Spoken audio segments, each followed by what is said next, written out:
Hey, what's up, everybody? This is Charles Sabansi. I want to welcome you guys to another episode of the DREAMERSPRO show. We cover everything from sports, hot topics, classic debates, entertainment, and we give you guys a fresh perspective on things and how we see them. And today we have a very serious show for you guys. But before we get into it, please make sure you like the video and subscribe to the channel. And also, if you want today's full show before it comes out on YouTube, it is streaming for free on Apple Podcasts and Spotify on the DREAMERSPRO podcast. We have that pinned in the comment section below if you want it before it comes out on YouTube. Anyway, let me get into this. Topic here. As you guys know, one of the major stories right now is the Josh Giddey scandal that's currently under investigation by the NBA and also the police. It's now turned into a police investigation, and for whatever reason, big media seems to be totally afraid to touch on this issue. Totally afraid. But let Kyrie Irving go out there and put up a post, and everybody, the whole world must stop. The whole machine must kick in to figure out what Kyrie Irving really, they were able to make so many inferences in that particular situation. So that situation has been bubbling underground, and some of us out here have been wondering why big media has been reluctant to talk about it. And when the story really started to gain some legs, we actually came out there and published a show this last Sunday where I asked specifically to hear from Malika Andrews. We didn't ask for anybody else. The reason we asked for Malika Andrews to step to the lectern and speak was because whenever black people in sports, black figures, whether they're athletes, coaches, whatever, whenever they have a mess up or something happens around them, there's a negative story, she's always the very first one to comment on it. She knew exactly what Ime Udoka did before the rest of the world. That's why she went on Stephen A. Smith, ESPN, First Take, and was basically talking about protecting women and all of this when she didn't have the facts. She went up there and talked. She was up there talking as if she had all the information, as if Ime Udoka was in a power position when she didn't even know the identity of the woman that was in question. So if you didn't know the person that he had the affair with, how did you know Ime Udoka was in a power position? She just assumed it was a brother. He did something wrong. Let me start running my mouth because that's what I do, and that's the position that I play. Then Stephen A. Smith takes it upon himself to just go out there and defend her, which totally confounded the vast majority of us, because she was the same Malika that went on his show that tried to embarrass him, and he's up there defending her when nobody asked you to defend nothing. It amazes me, and it makes me wonder, who told you to go out there and defend? I don't believe he did it all on his own volition. I certainly don't believe that, and I'll tell you why. The reason I don't believe Stephen A. Smith did that with his own autonomy is because Stephen A. Smith brags about how he's the head of control of ESPN First Take and he can decide all the topics, yet he doesn't seem to be able to talk about Josh Giddey. He can only talk about it on his show.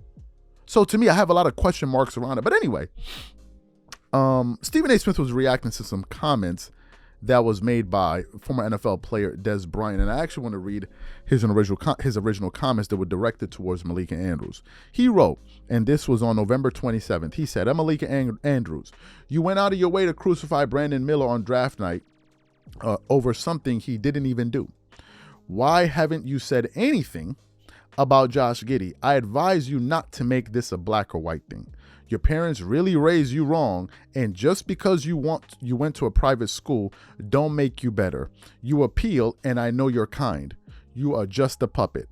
I don't know how a former or current NBA player could sit there across from you and look at you with some kind of respect. So those were the original comments that Dez Bryant made towards Malika Andrews.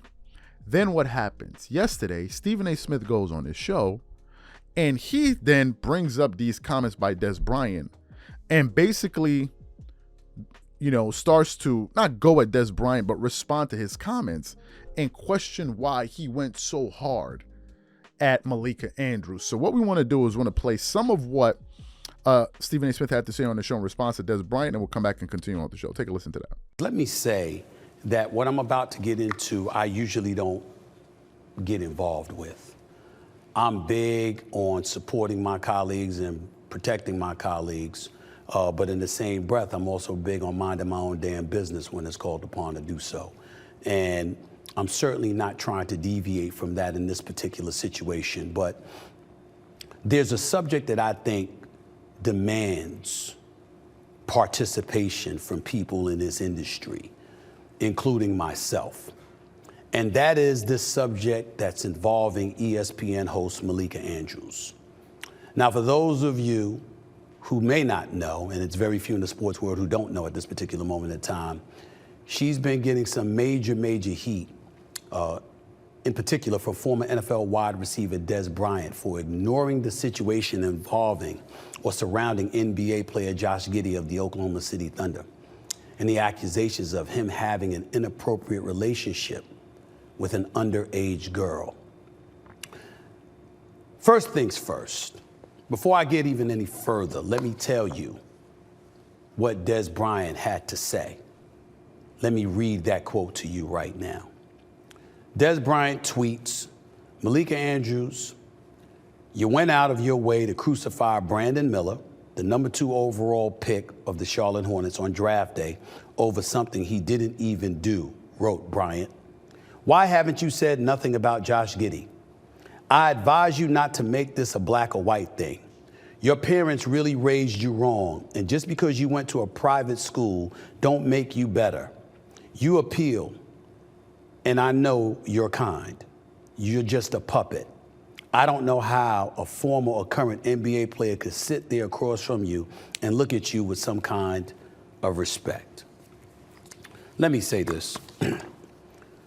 Dez Bryant, I miss him. I miss Dez Bryant because I loved watching him as a wide receiver for the Dallas Cowboys for those 8 years he was there before he suffered that injury and came back and tried to resume his career in Baltimore, and that didn't work out. I respect you, my brother, but that was a bit extreme. You see, without trying to get too involved in it, I feel compelled to get involved because I think that a lot of people are missing the issue involving Josh Giddey to begin with. Josh Giddey is being investigated for allegedly messing with an underage girl. We don't know the facts. And because we don't know the facts, and we represent a network, we have to make sure I's are dotted and T's are crossed before we provide commentary to that. The investigation is ongoing by the NBA. The Oklahoma City Thunder refuses to comment on it. Josh Giddey refuses to comment on it. And as a result, all we can keep doing is reminding everybody the brother being investigated. He's from Australia. He's being investigated for messing with an underage girl. That's problematic. And the NBA is investigating because next thing you know, they may take some heat because people may be asking them, what are you going to do about it? If this was the National Football League, chances are he would be put on a commissioner's exempt list where he wouldn't be allowed to play until the investigation was complete. So getting on Malika Andrews about this, I believe is off kilter. And it's a bit extreme. Bringing up her parents, her upbringing, some private school education. Come on, Dez. What if she brought up your stuff? Come on, bro. It's not necessary. And the reason why this is a big subject to have is because I think that we need to do a better job of picking our battles. Malika Andrews is a colleague of mine. There's no question about that. We got into our little tussle on the air after the Ime Udoka situation, or as that was brewing. She came at me in a certain way. I checked the situation the way I felt it needed to be checked. We had a conversation. Later, she apologized. I accepted her apology because I'm a human being and I make mistakes too. But we got folks coming at her all the time with death threats and other threats. And all of this stuff, why? Why? Let's talk about Brandon Miller for a second. I wish this brother nothing but the best. He can play, by the way. Was a star at Alabama last year. No problem with that. He was the #2 overall pick on draft night. In the National Basketball Association, he was going to be the #2 pick of the Charlotte Hornets. The city of Charlotte is considered the Bible Belt. What was his crime? There was no crime because the police in Alabama said they had nothing to arrest him on. But what was later learned is that last year sometime, in February before February, he drove a car that had a gun in it that his teammate ultimately got out of the back seat, handed to somebody else, And they ended up killing a 23-year-old young lady who is the mother of a 5-year-old child. And those two individuals, his teammate, Brandon Miller's teammate, and the person that he handed the gun to, were arrested and indicted on capital murder charges. When Brandon Miller showed up in South Carolina, you'd have thought he was Hillary Clinton. They were screaming, lock him up, lock him up, lock him up. How in God's name does Malika Andrews not ask that question on draft night? She had to.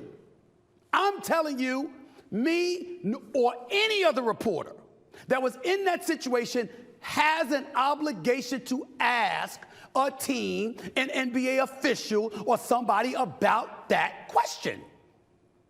There's no wiggle room around it. If she hadn't asked that question, the bosses would have been wondering why she had that job. If I was sitting in her chair and I didn't ask that question, since after all, he was the number 2 overall pick and he was getting drafted and all of this residue was just months removed, I would have been asked, why do I have my job? That goes for any journalist. So you heard what Stephen A. Smith had to say. Then what happened? Dez Bryant then takes to Twitter to respond to the comments that Stephen A. Smith put out. He said this yesterday.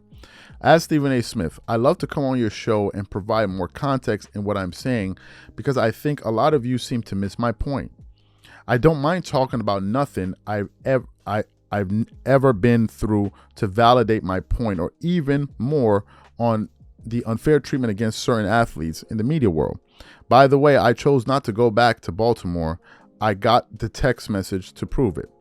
I'm a man of integrity. I'm a man of respect. Me controlling my own narrative, showing the world who I am, means more than anything to me. That's the first thing he said. Then he put out another tweet and he said, He said the following. I'm the type to give you a taste of your own medicine regardless of the consequences. I see cycles in this world I don't like. I see a lot of athletes just like myself who come before and who are coming after me, who just want to provide and be the best version of themselves and struggle to do so because of the lack of realness, the lack of guidance. We lack real help a lot of the times. We are unfamiliar in a lot of situations we find ourselves in because we've never been there before.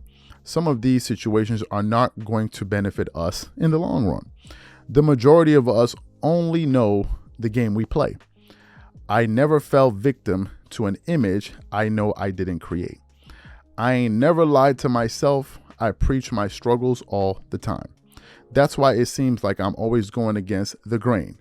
What Stephen A. Smith doesn't know is that this is one of the exact reasons why I stopped pursuing football. And whenever I call Malika Andrews a puppet, she's reading off of a teleprompter, ain't she?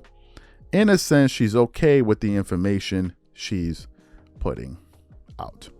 So those were the two comments that Dez Bryant had to say.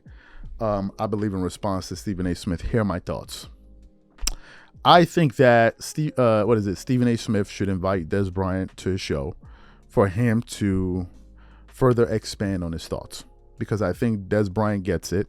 And I think it would be good to have someone on a big platform finally go out there and represent some of the views and frustrations that a lot of people have as it pertains to Malika Andrews. I'm not fond of her. Some black dudes are. Some black dudes, they could take any disrespect. Well, because she's pretty, so she can say whatever the hell she wants. There's some black dudes that have absolutely zero self-respect. As long as a woman is pretty, they can insult them into the high heavens. I don't really care. To me, self-respect means a lot. And in this particular instance, I think a lot of us have just had it with her. And to have the network come out there and force her to make her read that statement, you know that they heard it too. So to me, I'm quite surprised that Stephen A. Smith is acting as if he doesn't understand what is going on, when he clearly does, and a lot of people do. So it would be nice to see Dez Bryant go on this show and really go express his views and explain it to Stephen A. Smith so he can understand, because for whatever reason, he seems to be confused about the reason why so many people feel the way that they do about Malika Andrews. And I think it's important that I point out, it's not just black men that feel a type of way about Malika Andrews. It's even white men as well. if you read the comments, because she just, I'm not with it. I'm not with her attacks and her angles and all of the things that she does. It just really turns me off as a viewer, and as a paying viewer, someone that patronizes ESPN by watching it. I have a right to have an opinion, don't I? As a paying customer, don't I have a right to have an opinion? I believe I do. So these are my thoughts and opinions. What I want to know from you guys is, number one, what do you think about what Dez Bryant had to say? What do you think about Stephen A. Smith's rebuttal? And number three, do you think that both of these gentlemen should get on the show and discuss it? Whatever you guys think, please leave your thoughts in the comment section. And we catch you guys on the next show. Peace.